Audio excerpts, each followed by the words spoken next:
Yo te traigo esta bomba puertorriqueña.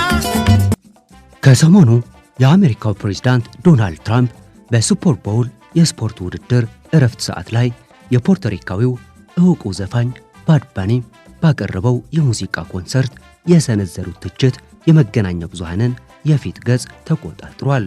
በዚህ ርዕሰ ጉዳይ ዙሪያም በብዙዎች ዘንድ አንዲት አዲስ ሀገር ከጆሮአቸው ጥልቅ ብላለች፣ ፖርቶሪኮም።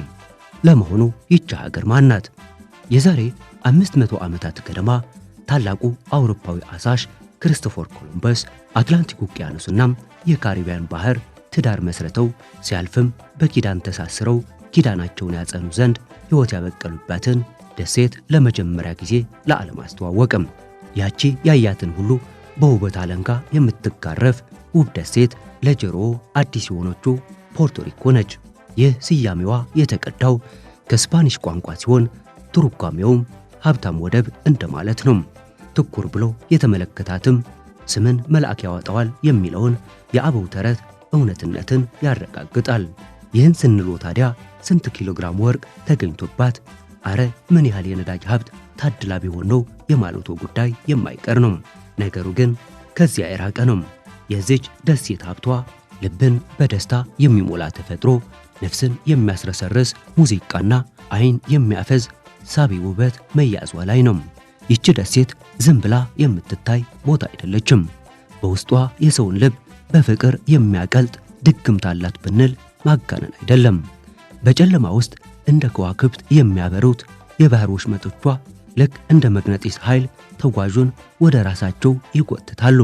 ፀሐይ ስትጠልቅ ሰማዩ የሚለብሰው የወርቅ ቀለምና የባህሩ ሰማያዊነት ሲዋሃዱ ተፈጥሮ ራሷን የሳለችበት ትልቅ የጥበብ ጋለሪ ትመስላለች። ፈረንጆቹ በዚህ ውበቷ የተነሳም ኤንቻንቲንግ ይሏታል። ይህም አፍዛዥ ውበት እንደማለት ነው። ታዲያ በዛሬው 75ኛው የዓለምን ይወቁ ኤፒሶዳችን ይቺ ሀገር እንዴት ተመሰረተች፣ የህዝቦቿ ባህልና ኗኗር እንዴት ነው ስንል የአልዊንጌ ጫካዎችን፣ በውስጡ የሚኖሩትን የኮኪዎችን ድምፅ፣ የአልፎንጎን ልዩ ጣዕም፣ የሳልሳ ሙዚቃን፣ የሚያበራውን ተአምረኛ ባህር ብሎም ከአሜሪካ ጋር ያላትን የተወሳሰበ ግንኙነት ጨምረን የሀገሪቱ ህዝቦች ከአሜሪካው ፕሬዝዳንት ዶናልድ ትራምፕ ጋር የገቡበትን እሰጥ አገባም አካተን እናስቃኝታለን። ፕላኔታችን አስደናቂ ናት። በዚህ ቻናልም ወደ ሁሉም ሀገሮች እየተጓዝን እያንዳንዱ ሀገር ምን ልዩ እንደሚያደርገው እንዳስሳለን። እናንተም ሰብስክራይብ ካላደረጋችሁ ሰብስክራይብ በማድረግ እንድትጀምሩ፣ ላይክ እና ኮሜንት በማድረግም ፓስፖርታችሁን በማሳደስ አብራችሁን ተጓዙም። Yo te traigo esta bomba puertorriqueña.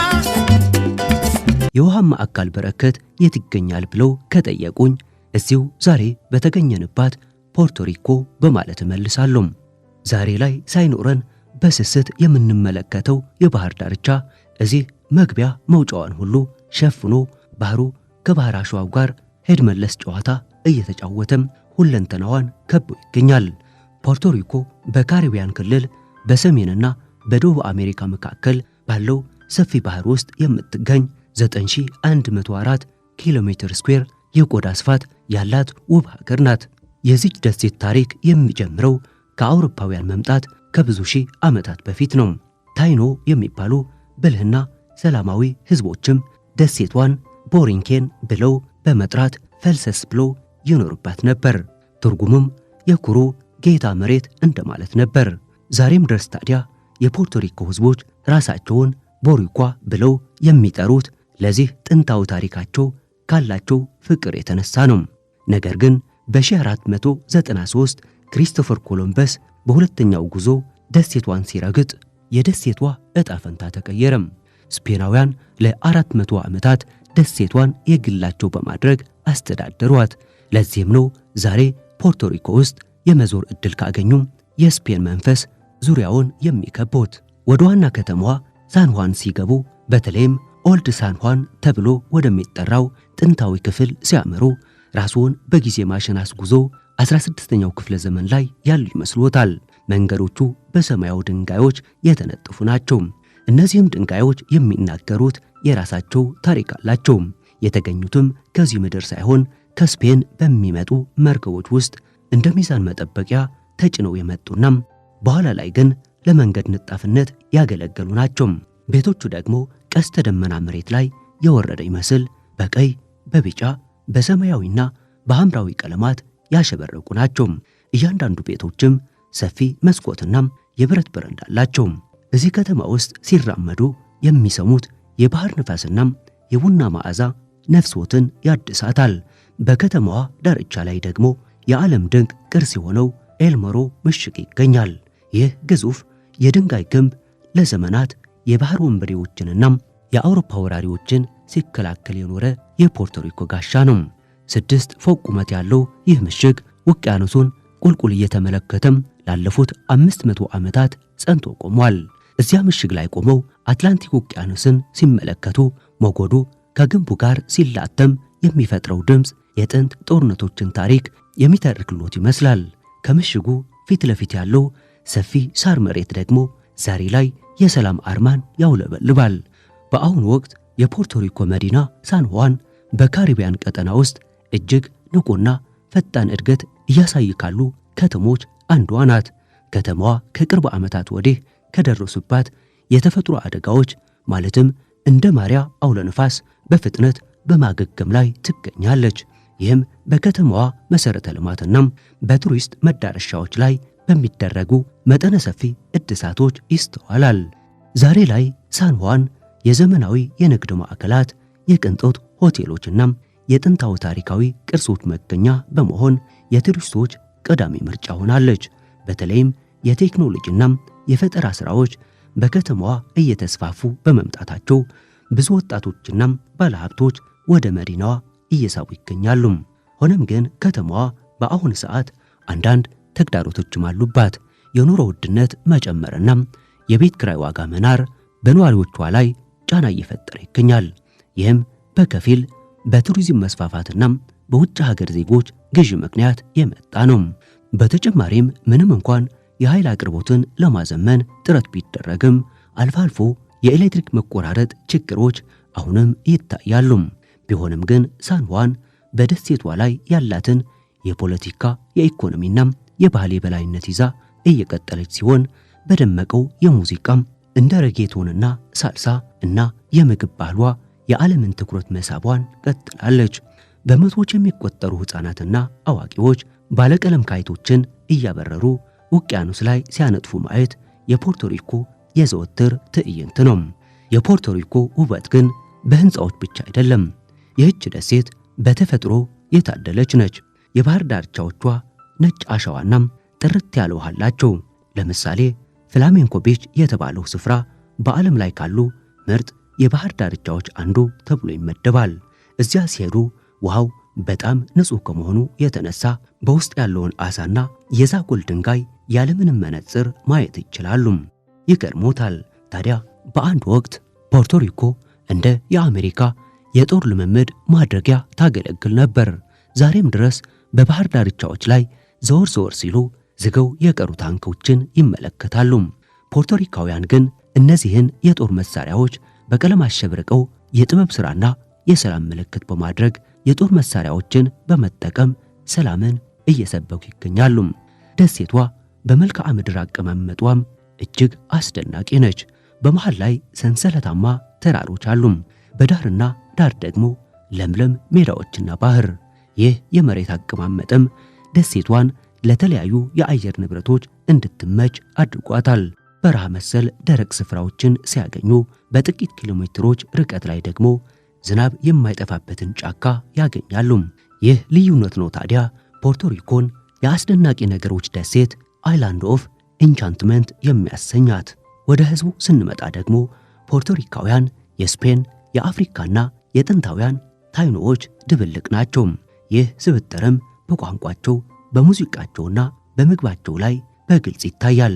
እንደ አውሮፓ አቆጣጠር በ2026 የፖርቶሪኮ የህዝብ ብዛት ወደ 3.22 ሚሊዮን አካባቢ ዝቅ ያለ ሲሆን ይህም የሆነው በዝቅተኛ የልደት ምጣኔና ወጣቶች የተሻለ ሥራ ፍለጋ ወደ አሜሪካ በመሰደዳቸው ነው። ዛሬ ላይ ምንም እንኳን ስፓኒሽ ዋና ቋንቋቸው ቢሆንም ብዙ የእንግሊዝኛ ቃላትን የቀላቀሉበት የራሳቸው የሆነ ለዛ አላቸው። እዚህ ማህበራዊ ህይወት ትልቅ ቦታ አለው። ቤተሰብ ማለት ለአንድ ፖርቶሪካዊ ሁሉ ነገር ነው። በየሳምንቱ መጨረሻ ዘመድ አዝማድ ተሰባስቦ ባህር ዳርቻ መሄድ ወይም ግቢ ውስጥ ስጋ እየጠበሱ የተለያዩ ጨዋታዎችን መጫወት የተለመደ ባህል ነው። የፖርቶሪኮ ከተማ ግርግርና የጥንታዊ ህንፃዎች ውበት እንዳለ ሆኖም እውነተኛው የደሴቷ አስማት የሚጀምረው ወደ ደሴቷ ልብ ወደ አረንጓዴው ገነት ሲያመሩ ነው። ይህ ስፍራ ኤል ዩንኬ ይባላል። በአሜሪካ የብሔራዊ ፓርክ ስርዓት ውስጥ የሚገኝ ብቸኛው ሞቃታማ የዝናብ ደን ወይም ትሮፒካል ሬንፎረስት ነው። ኤል ዩንኬ ያለማጋነን የፖርቶሪኮ ሳምባ ነው ማለት እንችላለን። ጫካው ውስጥ ሲገቡ መጀመሪያ የሚቀበሉት የርጥበት ሽታና በሺህ የሚቆጠሩ የአዋፋት ዝማሬ ነፍስዎትን በሐሴት ይሞላል። እዚህ ጫካ ውስጥ በየዓመቱ በሚሊዮን የሚቆጠር ጋሎን ዝናብ ይዘንባል። ልክ ዝናቡ ሲያባራም ቅጠላ ቅጠሉ ላይ የቀረው ጠብታ በፀሐይ ብርሃን ሲያንጠባረቅ ደሴቷ በዳይመንድ የተለበጠች የውበት ማዕከል ትመስላለች። በኤል ዩንኬ ውስጥ ሲጓዙም በየቦታው የሚፈሱ ፏፏቴዎች እንደ ላሚና ያሉ ንጽት ያሉ ውሃዎችና ግዙፍ የፈርን እጽዋት ከሰው ቁመት በላይ ሆነው ያገኛሉ። ነገር ግን የዚህ ጫካ ዋነኛ ባለቤት አንድ ግዙፍ አውሬ ሳይሆን ስሟ በዓለም ዙሪያ የታወቀ አንዲት ጥንጥየ ፍጥረት ነች። ስሟ ኮኪ ይባላል። ይህች እንቁራሪት የፖርቶሪኮ ብሔራዊ ምልክት ነች። መጠኗ በእጆች መዳፍ የመጨበጥ ያህል ስትሆን ቀለሟ ከቅጠሉ ጋር ስለሚመሳሰል ከሩቅ ከተመለከቷት እጅግ ታደናግራለች። የድምጿን ቃናም ሊያዳምጡ ከፈለጉ መሸትሸት ሲል ይምጡናም ኮኪ ኮኪ እያለች የምታሰማውን ዜማ ጫካውንና መላ ደሴቷን ሲያጥለቀልቅ ጆሮውን ከፈት አድርገው ማዳመጥ ይችላሉ።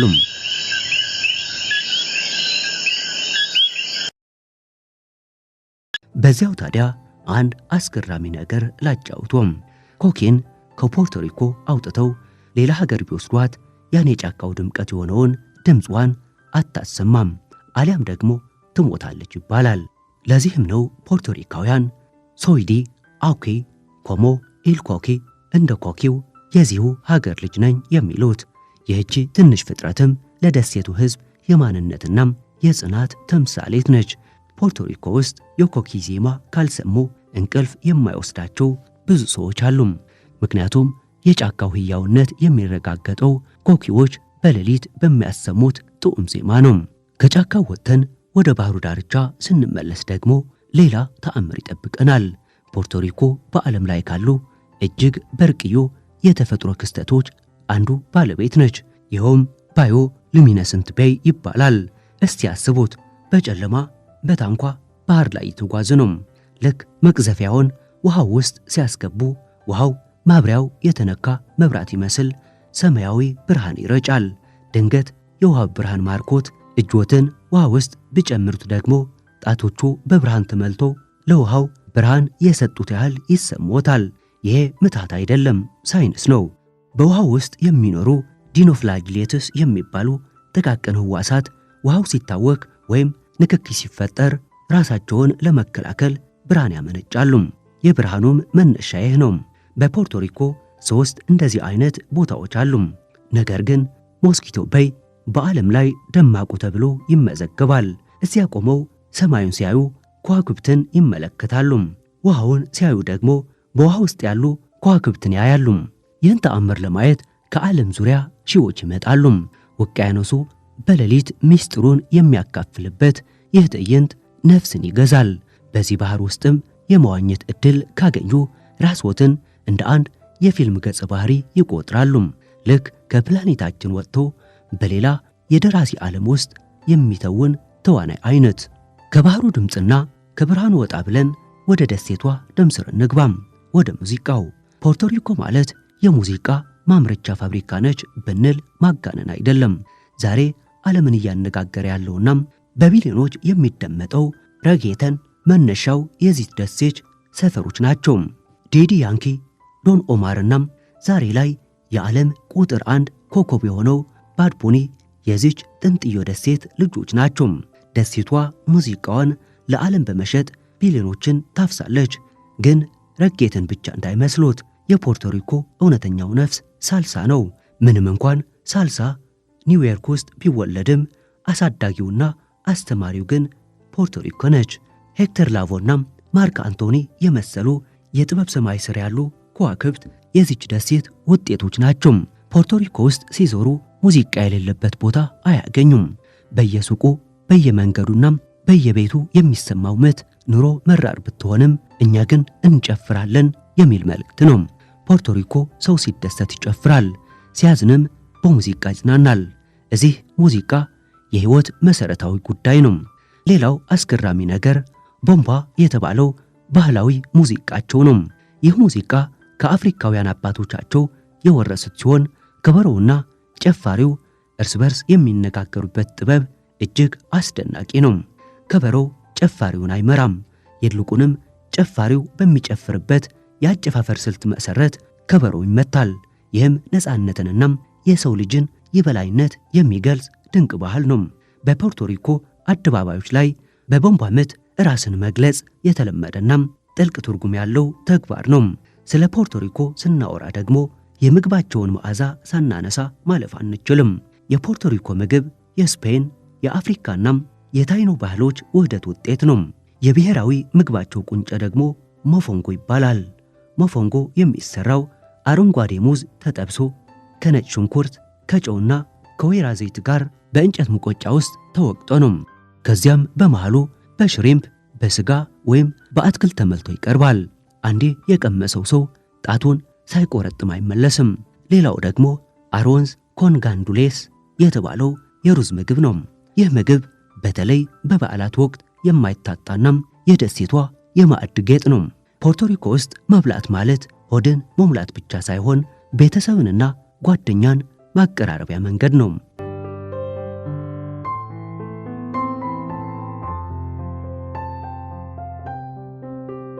እስካሁን ስለ ፖርቶሪኮ ውበት፣ ሙዚቃና ባህል አውርተናል። አሁን ደግሞ ብዙዎችን ግራ ወደሚያጋባውና የዚችን ደሴት ህልውና ወደሚወስነው ጉዳይ ንግባም። ይኸውም ከአሜሪካ ጋር ያላት ግንኙነትና የአስተዳደር ስርዓቷ ነው። ፖርቶሪኮን በካርታ ላይ ሲያዩት አንዲት ራሷን የቻለች የካሪቢያን ሀገር ትመስላለች። ነገር ግን በህግ በኩል ሲመለከቷት አንኢንኮርፖሬትድ ቴሪቶሪ ኦፍ ዘ ዩናይትድ ስቴትስ ወይም የአሜሪካ ያልተዋሃደች ግዛት ትባላለች። ይህ ማለት ምን ማለት ነው የሚል ጥያቄ ከፈጠረበት ፖርቶሪኮ የአሜሪካ አካል ነች፣ ግን ደግሞ አሜሪካ አይደለችም። ነገሩ እንዲህ ነው። በ1898 በአሜሪካና በስፔን መካከል በተደረገ ጦርነት ስፔን ተሸንፋ ፖርቶሪኮን ለአሜሪካ አስረከበች። ከዚያን ጊዜ ጀምሮ ደሴቷ በአሜሪካ ቁጥጥር ስር ወደቀች። በ1917 ደግሞ ጆንስ አክት የተባለ ህግ ወጣና ሁሉም ፖርቶሪካውያን የአሜሪካ ዜግነት እንዲያገኙ ተደረገም። ነገር ግን ይህ ዜግነት ሙሉ መብት ያለው አይደለም። ፖርቶሪካውያን የአሜሪካ ፓስፖርት ይይዛሉ፣ በአሜሪካ ጦር ውስጥ ተመልምለው ይዋጋሉ፣ የአሜሪካን ህግ ያከብራሉ። ነገር ግን ደሴቱ ላይ እስከ ኖሩ ድረስ የአሜሪካን ፕሬዝዳንት የመምረጥ መብት የላቸውም። እንዲሁም በአሜሪካ ኮንግረስ ውስጥ ድምጽ የሚሰጥ ተወካይ የላቸውም።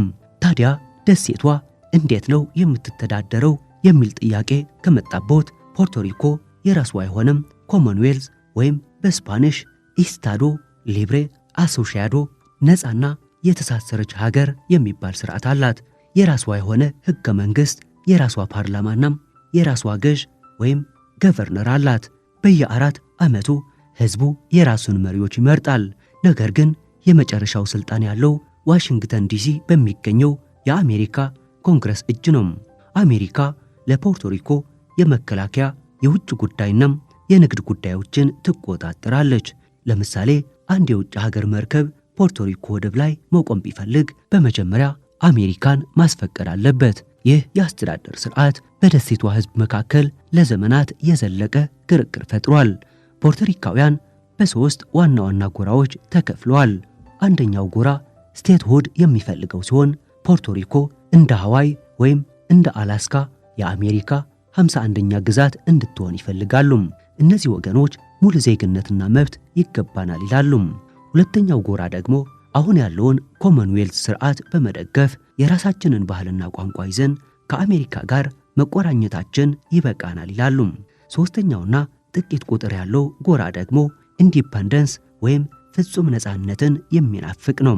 ፖርቶሪኮ የራሷ ባንዲራና ታሪክ ያላት ሀገር ስለሆነች ራስዋን ችላ መቆም አለባት ይላሉ። ይህ የፖለቲካ ትግል በደሴቷ ኢኮኖሚ ላይም ትልቅ ተጽዕኖ አለው። ፖርቶሪኮ የአሜሪካን ዶላር ነው የምትጠቀመው። ይህም ለቱሪዝምና ለንግድ ትልቅ ዕድል ቢፈጥርላትም በሌላ በኩል ደግሞ የኑሮ ውድነቱ ልክ እንደ አሜሪካ ከተሞች ከፍተኛ እንዲሆን አድርጎታል። በአንድ ወቅት ደሴቷ ከፍተኛ የዕዳ ቀውስ ውስጥ ወድቃ ነበር። በዚህ ምክንያት አሜሪካ ፕሮሜሳ የተባለ ሕግ አውጥታ የደሴቷን ፋይናንስ የሚቆጣጠር የቦርድ አባላት ሰይማለች። ይህ ደግሞ ብዙ ፖርቶሪካውያን ራሳችንን በራሳችን ማስተዳደር አንችልም ወይ ብለው እንዲቆጡ አድርጓቸዋል። ይሁን እንጂ ፖርቶሪካውያን በባህላቸው ላይ ያላቸው አቋም ጽኑ ነው። አሜሪካ ፖርቶሪኮን ከተቆጣጠረች በኋላም እንግሊዝኛን ብሔራዊ ቋንቋ ለማድረግ ሞክራ ነበር። ነገር ግን ህዝቡ አንደኛ ቋንቋችን ስፓኒሽ ነው ብሎ በአንድ ድምፅ በመቃወሙ ሳይሳካ ቀርቷል። ዛሬም ድረስ በፖርቶሪኮ ትምህርት ቤቶችንና የመንግስት መስሪያ ቤቶች ዋናው ቋንቋ ስፓኒሽ ነው። ይህ የባህል ሉዓላዊነት ለፖርቶሪካውያን ከፖለቲካዊ ነፃነት በላይ ትልቅ ዋጋ አለው። አሜሪካዊ ፓስፖርት ቢኖራቸውም ልባቸው ግን ሁሌም ሞሪኳ ነው።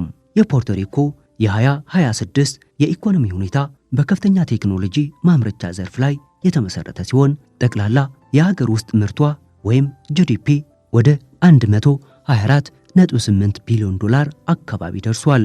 ብዙዎች ግብርናም የኢኮኖሚው ዋና ምሰሶ እንደሆነ ቢያስቡም በአሁኑ ወቅት ግብርና ከአገሪቱ ጠቅላላ ምርት ውስጥ የሚያበረክተው ድርሻም ከ1% በታች ነው። ከዚህ ይልቅ ኢኮኖሚው በዋናነት የመድኃኒት ቅመማም፣ የሕክምና መሳሪያዎች ምርትና የቱሪዝም አገልግሎት ላይ የተመሰረተ ነው።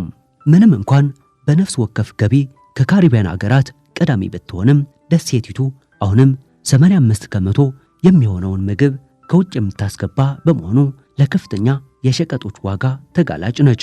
ይህም በዝቅተኛ የኑሮ ደረጃ ላይ በሚገኙ ዜጎች ሕይወት ላይ ከፍተኛ ተጽዕኖ እያሳደረ ይገኛል።